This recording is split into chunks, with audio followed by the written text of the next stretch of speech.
This is Selling Susquehannah with Lisa Barrick, your guide to the heart of Pennsylvania real estate. Welcome to another episode of Selling Susquehannah. I'm Chad Evans. This is Lisa Barrick, back at it again. Hello. We got more questions from our fantastic viewers out there. First of all, how's it going? Great. I'm doing that swinging thing again. I got to stop doing that. Yeah, that's okay. You can move. People move. Okay. But we're in busy season. Great. Yeah. Oh, great. Yeah. It's busy. Super busy. Competitive. Yeah. Very competitive market, as you know, continuing to be a very competitive market, So but it's good. You're out there hustling. Absolutely. Yeah. Well, thanks for taking the time. Hustling in my heels. Someone's got to do it. Yeah. So our first question that came through, again, these are all anonymous, and we encourage you to submit questions to Lisa through Facebook or Instagram or wherever Lisa can be found on your social medias. Yes. You're all over the place. Your first question. It's a long one. Okay. So I just sit back. Yeah, just sit back and relax. Alrighty. You might want to reschedule your next appointment. Okay. Here we go. I have been toying on and off with the thought of selling my house and contacted a realtor recently to give me a price. The realtor told me that he could not give me a value without seeing the house and lot and doing some other research. The person that submitted this question was annoyed as I did not want anyone coming to the house and just wanted a price. I then contacted another realtor who told me the same thing. Why can't these professionals, they're mad. Oh. Why can't these professionals just tell me a price without coming into my home? It basically looks like every other house in the neighborhood, and I know others have sold recently. So isn't this kind of like a Zillow thing too? Like it doesn't, there's nobody from Zillow coming to look at your house, right? No. So that's when, when you do go on Zillow and you say, well, Zillow says my house is worth blah, blah, blah, blah. Zillow's not going in your house and seeing all the things. Right. So what do you got to do as a professional to get out there? Yeah. So that individual, rather than being annoyed, should be grateful that those agents weren't just going to give him some arbitrary number and assign it to his house, because that's not how it's done. To do a proper market analysis, you need to go inside a property. Multiple properties in your neighborhood may have sold, but I have no idea what is inside your property. I have no idea what's out back in your property, unless I'm creeping around in your backyard, which would be weird. So I might give you a really high number. I might look at other houses that sold in your neighborhood and say, oh, it's worth such and such because all their houses had remodeled kitchens. They had quartz countertops. They had lots of hardscaping in their backyard that they spent. They had a finished basement. Everything was completely updated. All the bathrooms were updated. All those kinds of things. And they all sold for a certain price. Your house may have the opposite. I may walk in and you've got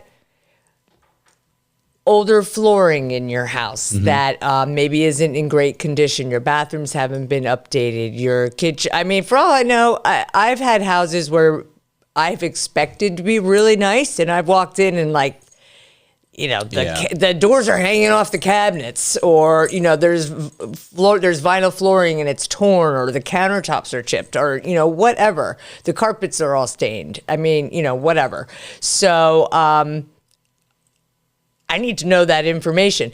Conversely, it could be you've actually have the nicest house interior-wise in the neighborhood. Everybody else has whatever, and yours is the only one with a finished basement. Maybe yours is the only one with central air. Maybe, whatever. There's so many different factors. So you're doing yourself a real detriment depending on a number without somebody seeing the inside of your house, because you may have done a lot of things that you want accounted for that are now not going to be accounted for. So Sure. it can work both ways. Of course you want a real estate agent to come in and look. Like, what's Absolutely. wrong with this person? Yeah, and I'm kind of like, if you've been toying with the idea of selling your house, you're going to get people in your house in order to sell it. So you might as well get the professional person in there first, Right. you know. Where do you head to first? You go right to the basement? Is that No. You don't go right to the basement? No. Where do you go? Well, generally, I greet the people that own the house first and have a little conversation with them. Yes. I'm like, You don't go hi, down I'm there. Lisa Barrick. You don't come in with your magnifying glass or anything. I'm not like I knock down their door. But no, I usually ask the homeowner to give me a tour because I want to hear what they say about their home. I want to hear what things they think are important, what they've done. Things I also want to hear what their criticisms are, what their critiques are, what things I think are relevant, and have a conversation about that. And I bet that's one of your favorite parts of the job is to go and meet the person for the first time and check out the digs. Oh yeah, that's always my favorite part of the job. Really, it's hearing the stories of being the the house. social butterfly I am. So yeah, absolutely. Okay. But yeah, I mean, I do go to the basement. Basements are very important, obviously. I want to see, whether or not it's finished. I also want to see whether it's wet or dry, what kind of construction it is, if it's a stone foundation, if it's a block foundation, if it's a poured foundation, all kinds of things, like what the access is, if it's a walkout, if it's a Bilco door. There's all kinds of. But you're not climbing up on the roof things. and jumping on it to make sure it's sturdy or have It depends what shoes I wear. But sometimes, heck no, I am terrified of heights. That is the last place you're ever going to find me. So no, I'm not. There's a paragraph in the agreement of sale about the expertise of real estate agents and what it is limited to, and that's one of the limitations for me anyway. You're not going up a ladder. No, I'm not a roofer. There are qualified professionals who I have in my little toolkit who I will hire for such things. Okay. Yes. Okay. Duly noted. Yes. So exactly. if you want to put your So I think house, I summed that up pretty much. if you want to put your house up on the market, Yeah. get a hold of Lisa. She'll come over and hang out and take a look. Yeah. But it's not uncommon for people to call for that. I mean, I'll have people walk up to me at a restaurant, I'm like mid-forkful. Yeah. Hey, what do you think I could sell my house for today? I don't know. I really don't know. We can talk there. Yeah. I don't know. Yeah. It happens a lot. Yeah. So it doesn't make you not professional that you can't give a number on the spot. It makes you professional that you won't give a number right on the spot. You could always just tell them probably $1 million, but I'll need to take a look first. Yeah. And I'll get you in the door. There you go. Well, thank you for that question, and I hope everything works out to whoever submitted that question. The next question, again, anonymously. The question is, we are first-time buyers in a very tight budget. We're all on tight budgets. This person says we are pre-approved for financing and have just enough to cover the down payment and closing costs. Every property is in our price range, or I'm sorry, every property is our price range is selling above list price, and we simply can't compete. How do we keep from getting completely frustrated and depressed? We are starting to. They're just talking about this whole entire process. It's tough. So I don't know if they want to. They're talking about like resetting this process and maybe just not even doing it. So it just sounds like they're completely frustrated, depressed. Yeah. It's a fast moving market. Throwing it's up their quick. hands, saying Just we're saying- never gonna buy a house. Right. So what do you do? So I forgot to bring a psychologist and life coach with me for this question. You're not a psychologist and life coach? I beg to differ. No, I did study at Bucknell, but then I decided to do this. But anyway, it's hard. It's so frustrating. I mean, I'm working with a young couple right now, and it's, they're making really good, strong offers, but, you can't compete with things like investors who have cash. And it is frustrating. You like every time you're like hopeful and they fall in love with it, and they're so, well, even I said to them the other day, actually, I said, I know it's frustrating because it's not only that you're making offers and you're not getting the house, you're losing to other bids. It's also, when you mentally, particularly as a first-time buyer, when you finally get to that point where you've saved the money, you've been working towards this goal, and you've done all the things that you need to do, and now you're pre-approved and you've got the money set aside and you're ready to go. You want to achieve that goal. You're ready. Mm-hmm. You want to go for it, and you've done everything right, and you can't get to the finish line. That's frustrating. That's frustrating for any of us who have a goal in mind that we've been working towards, but you just gotta take a breath, and you just have to say, this is the market. It's not me, it's the market. That's just the way things go. It's going to work out in the end. Everybody ends up buying a home, and everybody ends up happy with their home. Don't force it. Be patient. Yeah, Patience. Absolutely. Don't settle for something that you might not love just because it fits in the budget. No, absolutely not. Absolutely not. You just can't let it get you down. You just have to accept going in, hey, this is a really super competitive market. I might have to make, 6 offers before I finally get the one. And you just have to go into it with that mindset. And getting upset about it is going to get you nowhere. There's no use in getting frustrated. You just have to accept that's the way it is. And I wish I could give a more concrete answer than that. Here's the solution. This is what you have to do. You can, I've had people making offers that are $15,000 more than list price, or, whatever. Waiving this, that, and the other thing, but there's something else about another offer that this entices the seller to take that offer. There's nothing you can do. You made the best offer you can do.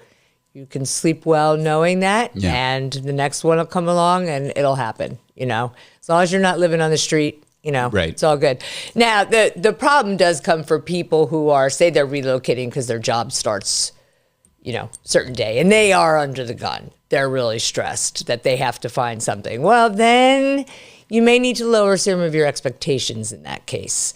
Maybe some things that you thought you couldn't live without in your home that are more like amenities. Well, maybe now you can just, I can do that later or something like that. So you may have to lower your expectations if you are under the gun and need to get into something quickly.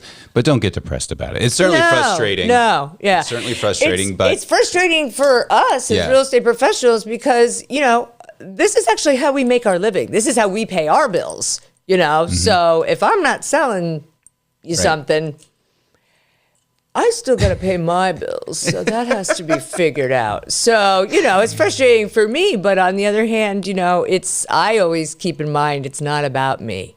That person needs me to be up for them. Yeah. And that's what I'm going to do. I'm going to be positive and motivating for them because that's what's needed. Right. It's a fast moving market. And how long has it been like this for? Like this since COVID? Since COVID. Yeah. It just blew up. Yeah. Yep. Yeah, and it's the low inventory. People aren't relocating and moving like they did. Yeah. Either they have, either they bought or refinanced when the rates were 3%, and they're like, oh, I'm not moving. I'm not moving. I'm not losing my 3% interest rate. Or they don't have to move because they change jobs, but they have the benefit of being able to work remotely. So. Yeah. They don't have to go anywhere. Yeah. There's other factors too, but for me, from what I've seen, those are the two biggest factors that are preventing inventory. And the other thing is, and this could get into other stuff, but we don't have a lot of new housing starts in this area because there just hasn't been a lot of developable land available. So there's that too, but. Well, do something about it. It's ridiculous. Okay. Do something about it. You partner with me and we'll put our piggy banks together. Okay. And we'll go, yeah. Okay, I can tell you I don't have much in my piggy bank, but I will give it a go. I will give it a go. Okay, so that's a good question. Don't freak out. Be patient. Yeah. And you'll be fine. You will get into a home. You will. You will. A home that Okay. you love. Yes, that's the goal. Yes. Next question is, my partner and I would like to buy a vacation home in Myrtle Beach. Well, who wouldn't? So who wouldn't?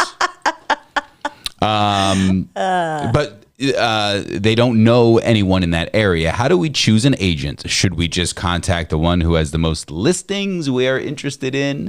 Is that something you can help out with, Lisa? Yep. What can we do to get them a vacation home in Myrtle Beach? Hey, we want to make those people happy if they're friends of ours, because then guess who's going to Myrtle Beach? Yeah, then we go to Myrtle for free. Beach with the golf clubs. Yeah, exactly. Yeah. Exactly. So I would, if this was me, well, no, if this was me and I wasn't a realtor, Okay, what would you I would do? call me. Yeah, I would call an agent who I already have a relationship where I live at home and say, hey, I want to buy a house in Myrtle Beach. How can you help me out? For instance, with Remax, we have an amazing referral network, and so we can pretty much find you an agent anywhere. And some of us, like me, are very particular about which agent in another company I choose. Yeah. So I do some research, on my own just to make sure, and then I follow. Anyway, that's getting into too many details. Nobody cares. But anyway, so that would be my first recommendation. Have somebody that you already trust. Try to find you somebody else that you can trust. Yeah. Going ahead and contacting the listing agent for properties that you're interested in, if that person happens to have most of the listing or, whatever, that's fine. But just keep in mind that listing agent already has a fiduciary relationship with that seller. They're already legally representing that seller. So they're happy to show you that property. Just remember that they're now going to be a dual agent if you buy it through them. So they're kind of representing both parties. And so you want to keep that in mind. I would suggest, particularly if you're going to an area where you don't live and completely know the market, I would suggest getting your own buyer representative. That's typically the best scenario, that they're going to legally represent you and advocate for you. Now, in most, I would assume now in most states, you're signing a buyer agency contract when you meet with a buyer's agent. My suggestion would be and this might be getting into too many details, but they're going to make you sign something. My suggestion would be, because somebody can be the top buyer's agent in their area, right, or the top agent in their area. That doesn't necessarily mean your personalities are going to jive. This whole real estate is, in most cases, very personal, and you spend a lot of time with this person. You need to trust them, all those kinds of things. So I would suggest doing what's in this area called like a non-exclusive buyer agency agreement, where you just sign an agreement for the properties that you're looking at that time, that day or whatever. So if you buy one of those, you buy it through that agent. If you end up not driving with that agent, you're free of that contract for other properties, and then you can go along. So that would be a suggestion there. If you fall in love with that agent, then you sign an exclusive buyer agency, and they are your agent, and they'll take care of you. Okay.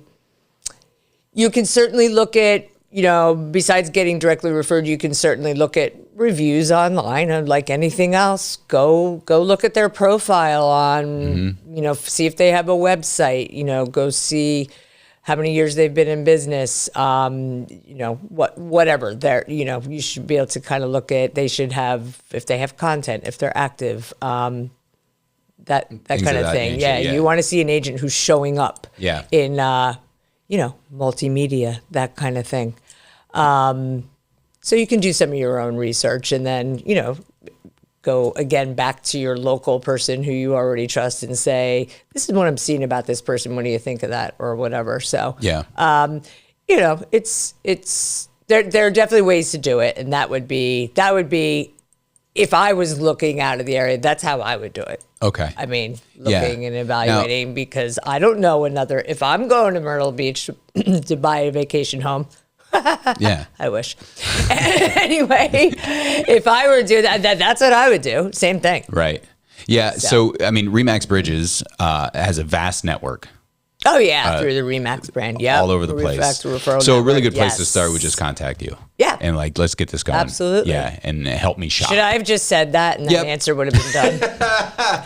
No. Stop it. I can't No, be it's a very concise. detailed answer. I just can't be It's concise. a very detailed answer, but I like to keep it as simple as possible. I know. So if my wife and I wanted a beach house in Myrtle Beach, I'll be like, Lisa, is there any beach houses there? And keep it under 20,000.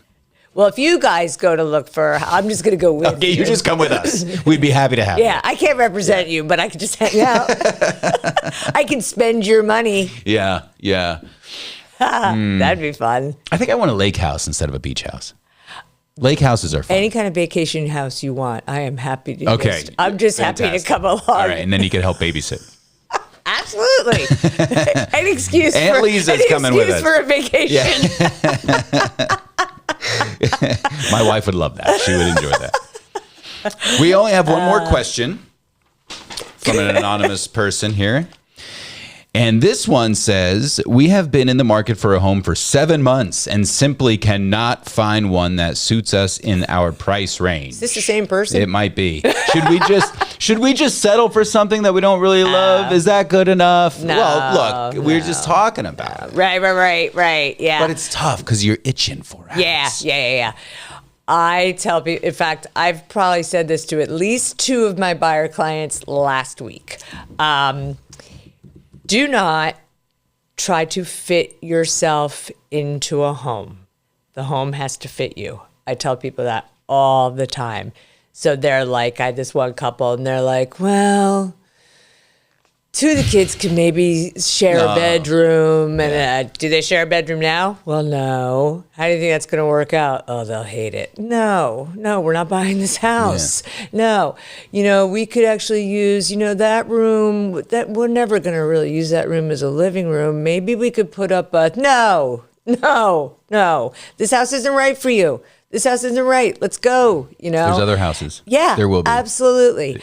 I tell people that all the time. If you settle for something that doesn't work for you because you're just in a rush, you just want to get it done now, you are going to hate that house. You are going to resent that house every day. You're going to resent that you bought it. Mm-hmm. You'll probably resent, if you're in a relationship, you'll resent the other person. You'll blame me. Why did you make me buy this house? Whatever. It's going to make you miserable. Your kids are going to be like, I hate it here. I mean, buyer's remorse. I can hear it already. Buyer's remorse is a real thing. And you don't need that for your house, for your home. So assuming that you currently live somewhere with 4 walls and a roof and heating and all that, stay there till you find the right thing. It might take a while depending on what your needs are. Mm-hmm. But, just wait, be patient. I have clients who are moving from out of the area, and I was talking to her, and they've got some unique needs that are pretty specific. And all of a sudden she's just, the wife is just getting very, very frustrated, and she's sending me all these listings over the weekend. And I said, no, that's too far for you. No, that's a 2-story. And I felt like I am being so negative. All I'm doing is shooting down every house she sends me. But I know she already ruled out all those things. And if they buy something like that, in a very short time, it's really not going to work for them. Right. And I finally, messaged her and I said, listen, I'm not trying to be negative. Believe me, I want to sell you a house, but I want you to be happy with that house. And she texted back, you're going to make me cry. Yeah. I was like, well, but that's what builds and generates trust. Yeah. I mean, that's what they pay you for. Yeah. At the end of it all, like they trust you to not to talk them out of it. You got to be talked out of these things. Oh yeah, I mean that's what I say. I'll never be wealthy because I've talked people out of so many houses. I think it's a good quality trait. Yeah, I think it's a good quality trait that you have that. But it would be funny if, this question is, should they just settle for something that they don't really love? Is that good enough? If you would have just said, yeah. That'd have been funny. To be like, no, that's good enough. Let's go. Sure. Let's go. We got to get moving. Paid. Off to the next. I'm kidding. Yeah, don't make that a reel. Yeah. But that's the quality you get with Lisa Barrick. Like if you're on their team, you're on their team. Yeah. You're a team player. I would honestly feel sick to my stomach if I just knew somebody was just doing the wrong thing, making the wrong choice. it would be so hard for me. Has that ever happened where you kind of knew in the back of your mind that this was a bad choice? They insisted on it? I had one situation that'll stay with me forever, and I have no idea what's happened with these people. This was a long time ago. I mean, maybe like early 2000s. I can't remember exactly. Mid-2000s, something like that. This couple, they were buying their first house, and they were like in their 40s, I think. It was their first home. They had kids. Actually, they had some grown kids, and everybody was living there. There was a lot of people. And this was the time, actually, it was definitely pre-2008, now that I think about it, because this is a time that the lenders would lend you, 106%. And then you'd get your closing costs paid, and then you'd get whatever, and you were mortgaged out the hilt. Yeah. And knowing their financial situation, they did qualify for it all. But I was just like, I just felt sick because I was like, this is such a bad choice. This is such a bad financial choice. One little thing happens, he loses his job. She didn't work. I don't think. Whatever. Already. You guys are like, is this all gonna tumble? And I don't know what. It's somebody that I tried to keep in touch with, and we haven't kept in touch. But I hope that they're still happy there and that everything has worked out well. But I did not feel good about it at all. I just thought it was a poor decision, and. But they were like, "Yep, it's fine. He'll be fine." Yeah, they were so excited and they wanted to do it, and they didn't care. And I think about that situation. It still stays with me. So yeah, I don't want anybody to do that kind of stuff. Has there been any instances where they move in, they love it, and then shortly after they're like, "We got to go. We got to find something else." Has that ever happened to you? And then you sell them another home? Yeah. Really? Yep. They decided. It happens, like people are like, this is too much. It's too big. Too big. Yeah. Like, we didn't need all this. Why did we buy this? Yeah, what are we doing? That's what you wanted. That's what you wanted. They're like, you know what? We just find that like, this is how sometimes you just don't know how you're going to use a space. Yeah. And how you're going to live in that space. And you suddenly realize like, you might be one of those families that you really kind of spend a lot of time together or whatever, and you're like, this is the only part of the house we use ever. Yeah. Like the rest of it, like we don't need to be paying for all this. We don't really need this. We have some other goals, so let's downsize a little bit. And they're perfectly happy. I've had many clients do that. Yeah. The opposite obviously happens, and that's usually we've just added 3 kids to our household, and now they had twins. Yes. Yes. And suddenly you're like bursting out of the house. So and that can happen quickly. It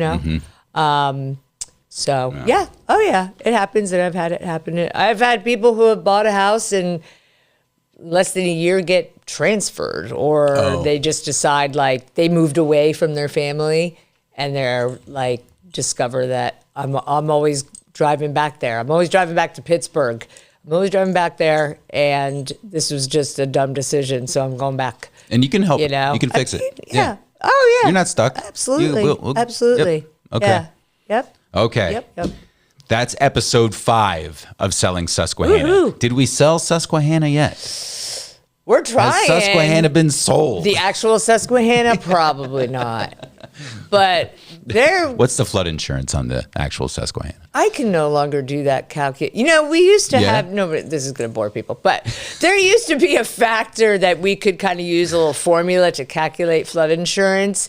And ever since Katrina and FEMA started, I can't remember what it's called, something Zone 2 or something like that. Okay. Right. Anyway, No, you can't do it. Can't calculate it. Yeah, I mean, you can kind of try to guess, but it always makes me nervous. I'm always like, call your insurance company. They'll tell you. Yeah. They can calculate exactly. it. Also, yeah. That's actually a bigger conversation, so I won't get into it. Maybe we'll talk. That could be a question for next. No, I don't want to pretend. If that's going to be a question for next episode, I'm bringing like an insurance person with me because I'm not going to act like an expert in that. Well, we could do a full hour on flood insurance. Oh, that will keep those views up. That will be stimulating. Selling Susquehana. I'm trying to build up. You're getting there, bud. You're getting there. Selling Susquehana with Lisa Barrick. Thanks for tuning in. We'll see you again next time. Good job.